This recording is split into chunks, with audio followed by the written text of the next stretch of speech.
little surprise for you, so to speak. This is my other cat. Her name's Maggie. She doesn't really like being held very much. And now, so my neighbor has a chicken coop and she's looking out at the chickens right now. Hopefully I'm not getting cut off here. And I think she wants down. This is Maggie. Hopefully she'll jump on my lap or be close to me later in the video. Okay, I know, I get you, I get it. Okay, so chapter 24, folks, is another chapter I wanted to quickly just breeze through with you, skim relatively quickly, and I apologize, the lighting is probably pretty bad. I don't have a fancy light box or anything of that, so you get what you get, and that's this. Chapter 24 is a chapter where not much happens. They're really just at the house. Scout, and we don't really hear much from Jem, and Dill's not around or mentioned in this section. And they're really just at the house, but a really huge piece of news comes into play here. So most of the time they're just at home, and Alexandra, I believe, is having just some ladies over for like tea and treats or something like that.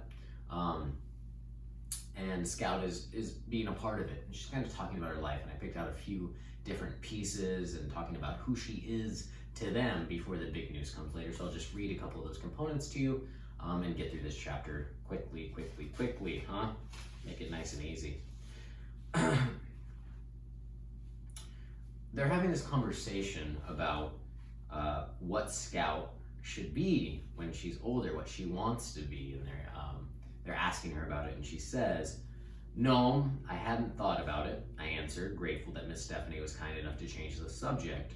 Hurriedly, I began choosing my vocation, nurse, aviator, well, is what she's saying. And if you didn't know vocation, that would have been a great word to look up. Well, shoot, I already thought you wanted to be a lawyer. You already commenced going to court. The ladies laughed again. That's Stephanie's a card, somebody said. Miss Stephanie was encouraged to pursue the subject. Don't you want to grow up to be a lawyer?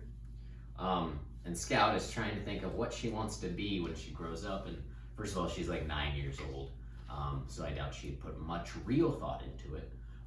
But she says probably what surprised you a little bit.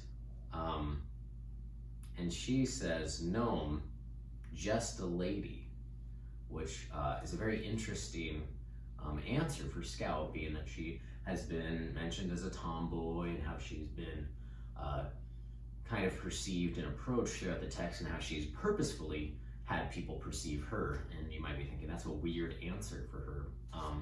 But maybe you're thinking maybe she's changing in who she is. Maybe she's saying this because Aunt Alexandra's having this little dinner party or tea with a bunch of other ladies around, and she thinks that she should say this.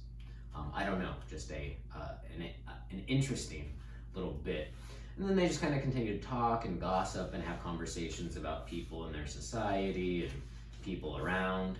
And then, of course, the big news comes up later, and Atticus arrives, and he wants to get Calpurnia, and he kind of interrupts everything, and he wants Calpurnia to go to Helen Robinson's house with him. And when they ask what's the matter, he goes on to say, and it's kind of a lengthy little section, I'll read some bits of it. He simply just says, Tom's dead. Now we find out Tom has been killed or died in some capacity, and he goes on to talk about it. Aunt Alexandra put her hands to her mouth. They shot him, said Atticus. He was running. It was during their exercise period. They said he had just broken into a blind, raving charge at the fence and started climbing over, right in front of them. Did they try to stop him? Did they give him any warning? Aunt Alexandra's voice shook. Oh yes. The guards called to him to stop. They fired a few shots in the air, then to kill. They got him just as he went over the fence. They said if he'd had 2 good arms, he'd have made it, if he was moving that fast. 17 bullet holes in him. They didn't have to shoot him that much. Cal, I want you to come with me and help me tell Helen. So, obviously, there was an appeal coming up. He was going to be able to appeal his case, or have an attempt to appeal. And he attempted to run. They fired warning shots in the air to get him to stop, and then they shot him 17 times. They killed him, obviously. Now, there's a conversation to be had about whether or not he knew he was going to be killed. and if it was purposeful that he ran and it resulted in his death. It's something called suicide by police, I believe, is the actual name. I'll pop an article in the details about that concept, which I always find is interesting to talk about. It is basically in a situation where you either force authority to kill you based on your actions, or you could say no, he thought he would make it over and he was just trying to escape, and you were probably disappointed when you read that because you were thinking he had a chance had they gotten the appeal case to take place. But obviously now that's not possible at all.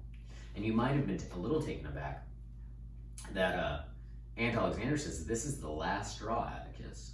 That you can interpret that a few different ways, but it seems as if Aunt Alexandra is actually a bit upset in this situation, which might be surprising to you because we've all had our own judgments of Aunt Alexandra and who she is as an individual.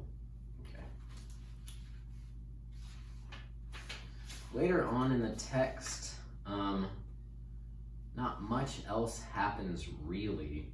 I think that there's this interesting little piece that Calpurnia and Atticus leave, and then they kind of just return to their little party with Scout being there, and Aunt Alexandra kind of is able to have things continue, and I believe they don't tell everybody else in the party. Miss Maudie knows and Aunt Alexandra knows, but the other people aren't aware, and Aunt Alexandra just kind of returns to being a host.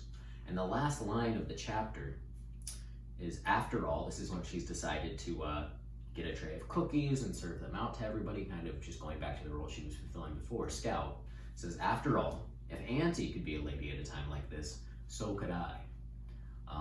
And I think that's an interesting line when you think of Aunt Alexandra is kind of putting on a face that everything's okay and everything's fine, and Scout is sort of putting on the face that she wants to be perceived and act this way in this time as well. So I think that there's kind of multiple meanings and multiple layers of that line to our full meaning of the story. And based on the other 300 previous pages, so hopefully you were able to pull some interesting components out of that as you read this short chapter. These chapters kind of short. Not a lot happening really since the court case in terms, it's just really big events in these chapters. So a little harder to probably pull out those notes for things. Yeah. All right, folks, so that is the end of chapter 24. That was a quick, brief little bit. Got chapter 23 and 24 today. Tomorrow, I'm planning to post a little home tour. I don't think I'll post it on the classroom.